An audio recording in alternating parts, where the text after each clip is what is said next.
Nakatatapulungin ngayong hapon ni President-elect Rodrigo Duterte ang mga miyembro ng kanyang gabinete.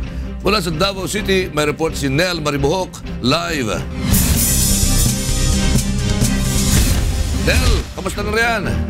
Magandang tanghali, Lakay. Matapos nga ang naganap na proklamasyon kahapon ng Kongreso para sa mga nanalong Pangulo at pangalawang Pangulo ng bansa sa nakaraang eleksyon, sa kauna-unahang pagkakataon nga ay pupulungin ni President-elect Rodrigo Duterte ang kanyang magiging miyembro ng gabinete dito mismo sa Presidential Guest House dito sa Davao City.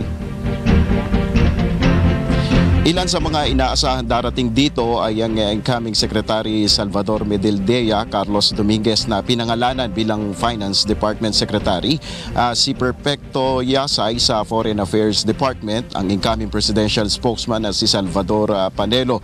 Inaasahan rin na darating dito ang University Professor Benjamin Jokno na inalok ni Duterte na pamunuan ng Department of Budget and Management na hanggang sa kasalukuyan ay hindi pa nagbibigay ng komento kaugnay ng alok nga na posisyon ni Duterte.